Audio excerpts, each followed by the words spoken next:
y a très longtemps, avant que le grand déluge n'engloutisse la terre et que le jugement divin ne s'abatte sur l'humanité, vivait un homme choisi par Dieu.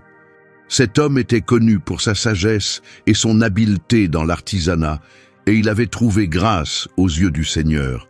Dieu lui permit de contempler les secrets des cieux, les royaumes les plus élevés où réside le divin, faisant de lui un témoin direct du monde éternel et immuable, du Tout-Puissant. Il vit les lieux où demeurent les serviteurs rayonnants de Dieu, aux multiples yeux, des êtres plus éclatants que le soleil. Il aperçut le trône inaccessible entouré de lumière infinie, les couches de la création parfaitement ordonnées, et il entendit les chants indescriptibles des chérubins. Il fut témoin de merveilles divines qu'aucun mortel n'avait jamais vues. Son nom était Enoch, fils de Jared, et c'est lui qui révéla la vérité sur les 10 niveaux du ciel. Le Seigneur l'éleva jusqu'à ses hauteurs, et tout ce qu'il vit fut consigné dans ce qu'on appelle aujourd'hui le 2e livre d'Enoch. C'est ainsi que commença son voyage céleste. Enoch raconta que lorsqu'il atteignit l'âge de 165 ans, il eut un fils nommé Mathusalem. Ensuite, il vécut encore 200 ans, pour un total de 365 ans. Le premier jour d'un nouveau mois, Enoch était seul chez lui, allongé sur son lit. Pendant son sommeil, une profonde tristesse s'empara de lui. Des larmes emplirent ses yeux, même en dormant, sans qu'il sache ce que cela signifiait, ni ce qui allait se produire. 2 êtres extraordinaires apparurent alors. Ils n'étaient semblables à aucun humain qu'il ait jamais vu, grands et majestueux.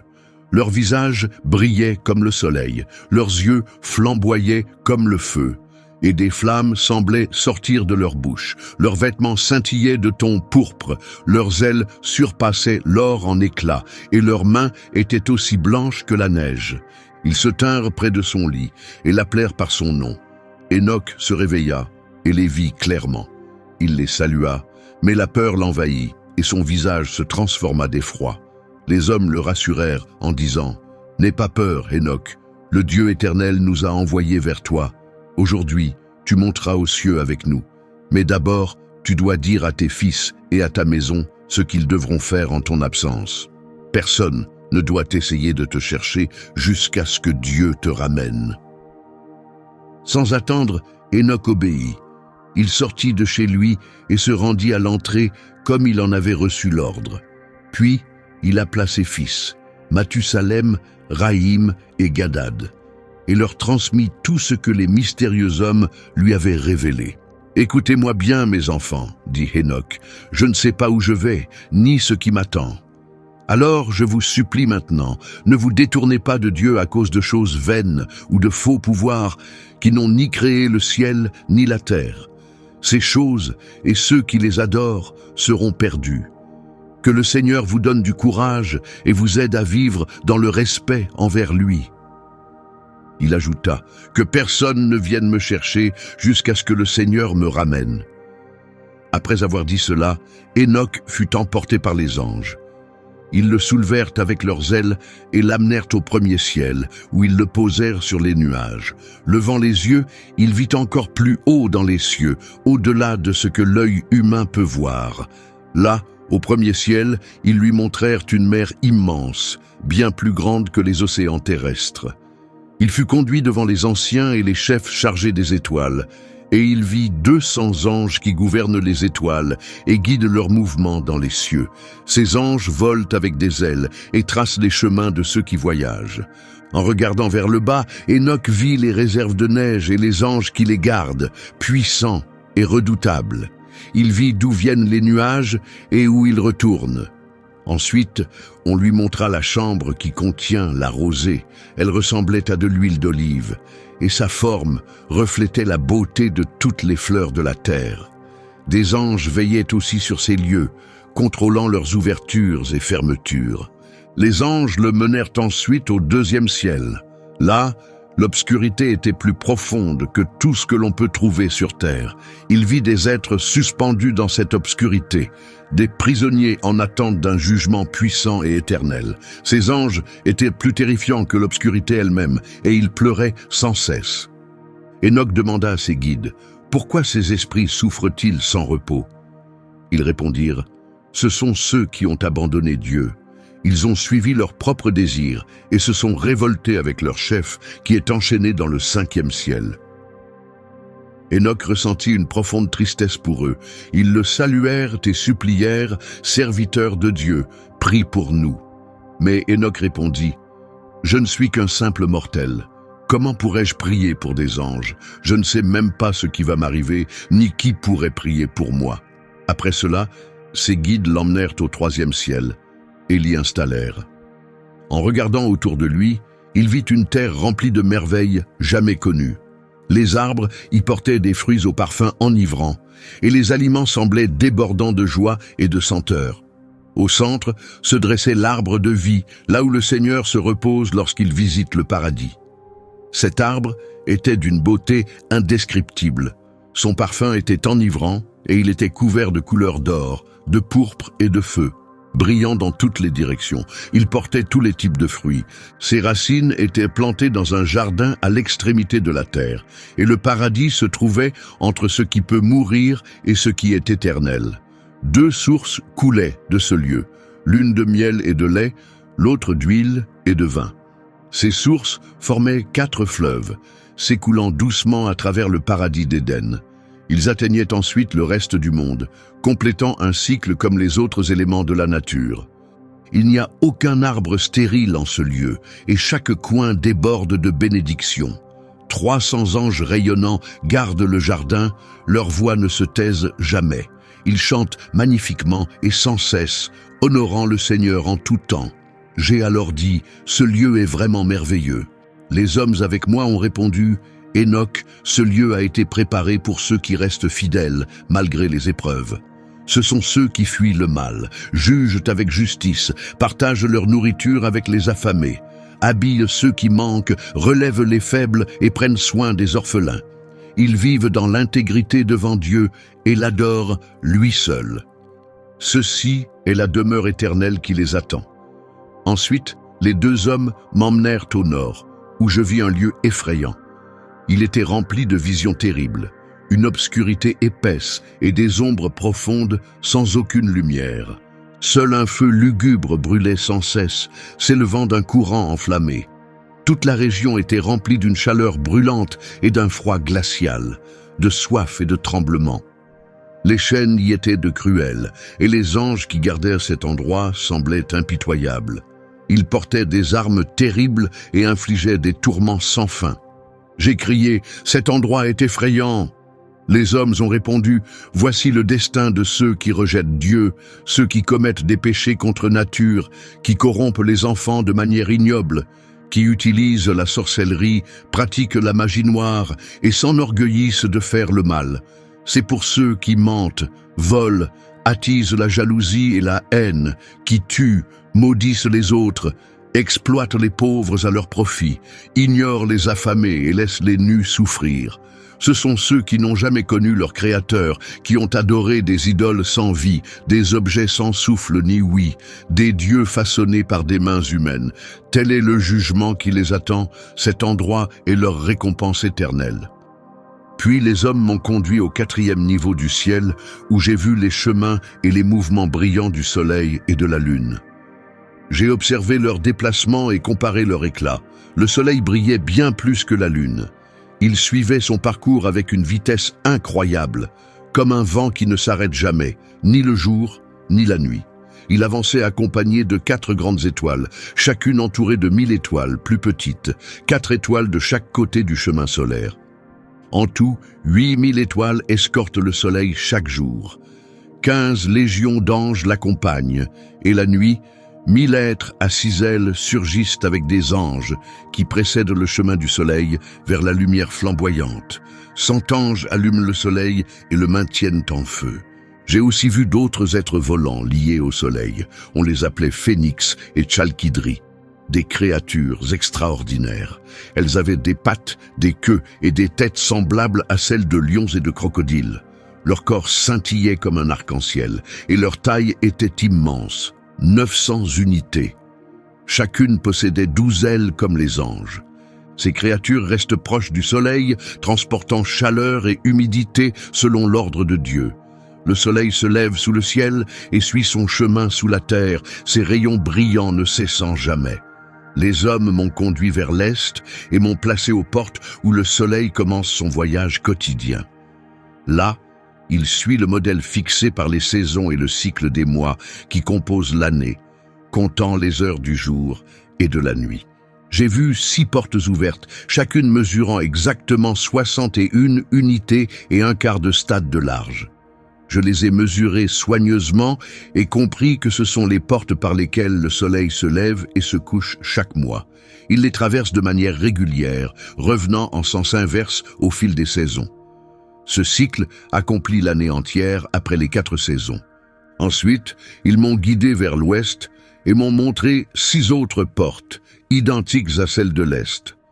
Ce sont les portes du coucher, correspondant au même nombre de jours, 365 et un quart. Le soleil se couche par ces portes de l'ouest et cache sa lumière, ne laissant que le souvenir de son éclat sous la terre. Bien que sa couronne rayonnante reste dans le ciel auprès du Seigneur, 400 anges veillent sur lui. Pendant ce temps, le soleil suit une roue sous le sol et repose durant 7 grandes heures pendant la nuit. La moitié de sa course se passe en dessous et à la 8e heure, il approche de l'est à nouveau, apportant sa lumière et son éclat. À ce moment-là, le soleil brûle plus fort que le feu. Alors les phénix et les chalkidries, ces créatures solaires spéciales, commencent à chanter. Tous les oiseaux battent des ailes de joie, célébrant le porteur de lumière.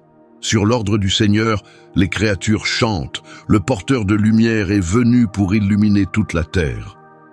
Le Dieu du matin apparaît, représenté par les rayons du soleil, et le soleil lui-même se lève à nouveau pour éclairer le monde. Ensemble, ils illuminent la terre. Les hommes m'ont montré comment les mouvements du soleil sont mesurés et comment ils passent par ces portes spéciales. Ce sont les portes qui comptent les heures de l'année. C'est pourquoi le soleil est considéré comme une création puissante, avec un cycle complet de 28 ans avant de recommencer. Les hommes m'ont ensuite révélé un autre mystère. 12 grandes portes s'étendaient d'ouest en est, à travers lesquelles la lune passe à des moments précis. La lune entre par la première porte de l'ouest, à côté de celle du soleil, et y reste exactement 31 jours. La deuxième porte la retient aussi 31 jours. La troisième 30 jours, la quatrième 30, la cinquième 31 et la sixième à nouveau 31. Elle reste 30 jours dans la 7e porte, puis 31 dans la 8e, 31 dans la 9e, 30 dans la 10e, 31 dans la 11e et 28 dans la 12e. Elle traverse les portes de l'ouest comme elle est entrée par celle de l'est. Cela complète les 365 jours et un quart de l'année solaire. Entre-temps, l'année lunaire ne contient que 354 jours, ce qui crée un écart de 12 jours avec le parcours du soleil. Ces jours manquants sont appelés les époques lunaires de l'année. Ensemble, ce cycle forme une grande période de 532 ans. Un quart de jour est omis chaque année, pendant 3 ans, puis ajouté la 4e année pour compenser le temps. Durant ces 3 premières années, ce temps supplémentaire n'est pas compté parmi les jours, car il perturberait l'équilibre de l'année, créant 2 mois qui s'allongent et 2 qui raccourcissent. Une fois que le soleil a terminé son voyage par les portes de l'ouest, il revient vers l'est, se dirigeant de nouveau vers la lumière. Ce cycle se répète chaque jour et chaque nuit, tournant sous toutes les couches célestes, plus vite que n'importe quel vent, esprit, force naturelle ou ange volant.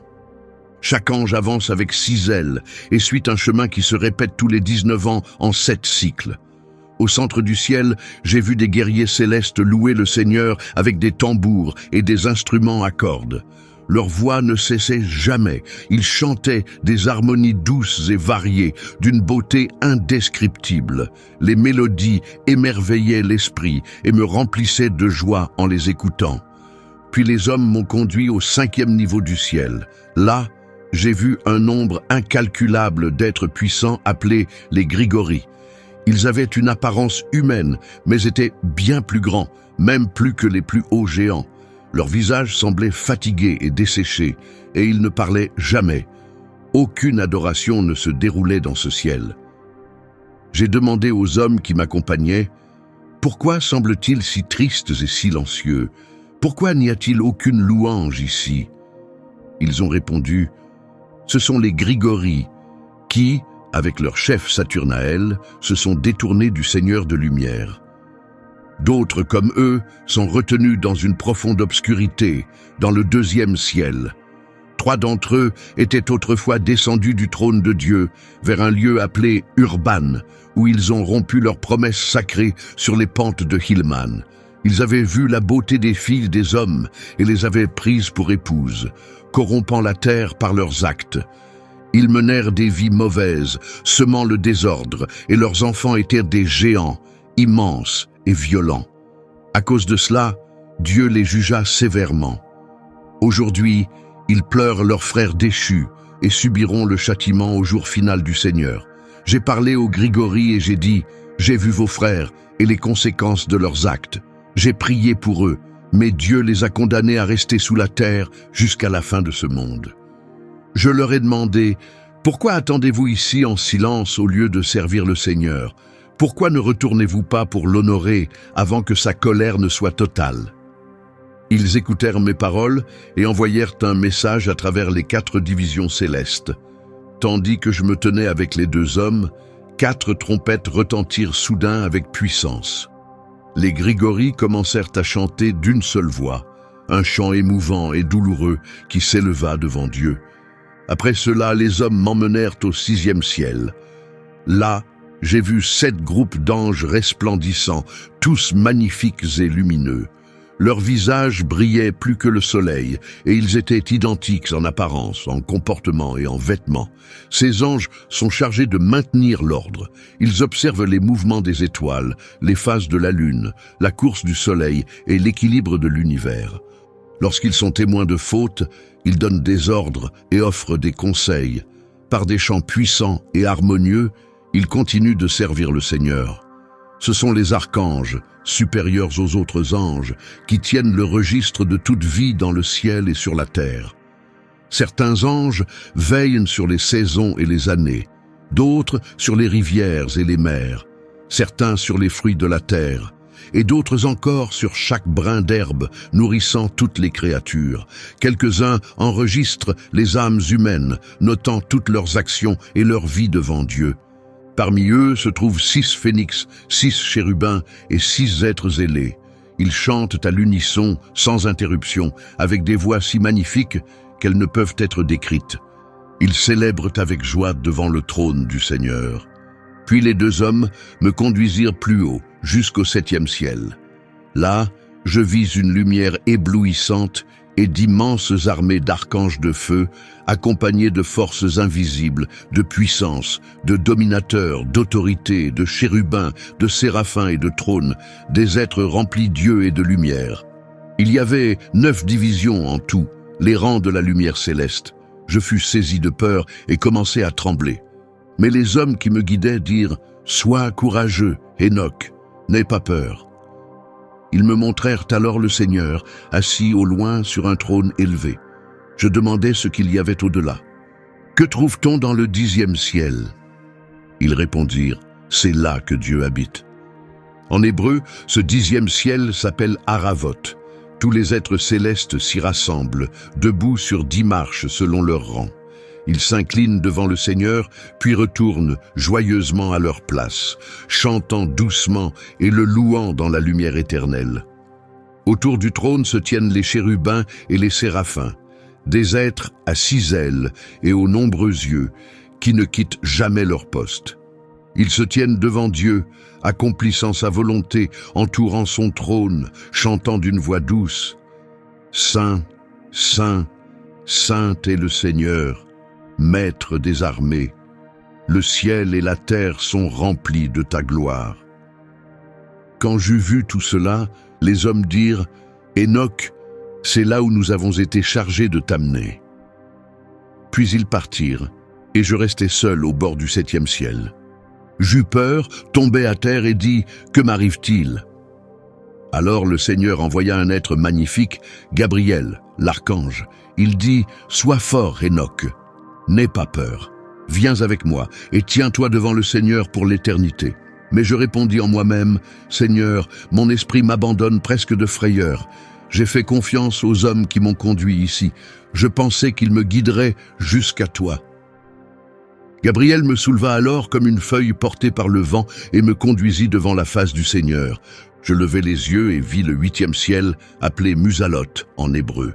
Il régit les changements des saisons, sèche et humide, et contient les 12 constellations dans le ciel, au-dessus du 7e ciel. Puis je vis le 9e ciel, connu en hébreu sous le nom de Kokabim. C'est là que se trouvent les demeures des 12 signes du zodiaque, dans le firmament. Enfin j'atteignis le lieu le plus élevé, le 10e ciel, appelé Aravoth. Je levai les yeux et vis le visage du Seigneur. Il ressemblait à du fer incandescent tiré du feu, étincelant d'éclat et brûlant avec intensité. Ainsi apparaissait son visage. Mais la présence du Seigneur dépasse les mots, merveilleuse, puissante et profondément impressionnante. Qui suis-je pour décrire l'indescriptible présence du Seigneur ou pour parler de son visage merveilleux? Je ne peux commencer à compter les nombreuses instructions qu'il donne, ni les innombrables voix qui émanent de lui. Son trône est immense, non façonné par des mains humaines, et je ne peux mesurer le nombre d'êtres célestes qui l'entourent, des légions de chérubins et de séraphins chantant sans fin. Sa beauté ne change jamais, et sa gloire dépasse l'imagination. Bouleversé, je tombai à terre et m'inclinai devant lui. Alors le Seigneur me parla de ses lèvres en disant « Sois fort, Hénoch, n'aie pas peur. Lève-toi et tiens-toi devant moi pour l'éternité. » À ce moment, l'archange Michel vint me relever et me fit tenir debout devant la face du Seigneur. Le Seigneur se tourna alors vers ses serviteurs célestes et dit, pour les mettre à l'épreuve, « Que Hénoch demeure en ma présence pour toujours. » Les glorieux s'inclinèrent devant le Seigneur et répondirent, « Qu'il en soit selon ta parole. » Alors le Seigneur dit à Michel, « Retire à Hénoch ses vêtements terrestres, oins-le de mon huile parfumée et revêt-le de vêtements de ma gloire. » Et Michel fit tout ce que le Seigneur avait ordonné. Il moignit et l'éclat de l'huile surpassait toute lumière. Elle était douce comme la rosée, avec un parfum apaisant, brillante comme le soleil. Lorsque je me regardais, je ressemblais à l'un des êtres glorieux. Alors le Seigneur fit appel à l'un de ses archanges, nommé Pravuil. Il était plus rapide en sagesse que tous les autres et consignait toutes les œuvres du Seigneur. Le Seigneur lui dit, « Prends les livres de mes réserves et une plume qui écrit avec rapidité. Donne-les à Hénoch. Remets-lui les rouleaux les plus précieux et les plus réconfortants de ta main. » Pravuil commença à m'enseigner toutes choses, sur les cieux, la terre et la mer, sur tous les éléments et leurs mouvements. Il m'expliqua le tonnerre et ses cycles, les trajets du soleil et de la lune, comment ils changent, les étoiles et leurs saisons, les années, les jours, les heures, le lever des vents, le nombre d'anges et la formation de leurs chants. Il m'enseigna la vie humaine, les langues de chaque chant, les lois, les enseignements et toutes les douces louanges qu'il est bon de connaître. Tout ce que je vous ai raconté maintenant m'a été montré par lui. Il me dit, « Assieds-toi et écris chaque âme qui naîtra un jour, et les lieux préparés pour chacune d'elles pour toute l'éternité. Chaque âme a été prévue avant même la création du monde, chacune étant liée à une autre, pendant 30 jours et 30 nuits. » J'écrivis donc tout soigneusement et complètement, 366 livres au total. Puis le Seigneur m'appela à nouveau et dit, « Hénoch, prends place à ma gauche, à côté de Gabriel. » Je m'inclinai devant lui, et il parla encore. « Bien-aimé Hénoch, tout ce que tu vois, tout ce qui a été créé et accompli, je te le révèle maintenant. Avant que quoi que ce soit n'existe, avant même que le temps ne commence, j'ai créé toutes choses à partir du néant. J'ai rendu visible l'invisible, j'ai transformé le spirituel en matériel. Écoute attentivement, Hénoch, et accueille mes paroles. Je n'ai pas partagé ce secret avec mes anges. Je ne leur ai jamais révélé comment ils sont venus à l'existence, ni l'étendue de mon royaume sans limite. Ils n'ont pas compris comment j'ai fait naître toute la création. C'est ce que je te révèle aujourd'hui. Avant que quoi que ce soit ne puisse être vu, moi seul évoluais dans le monde invisible, d'un bout à l'autre, comme le soleil traverse le ciel d'est en ouest avant de revenir. Pourtant, même le soleil trouve du repos dans son voyage.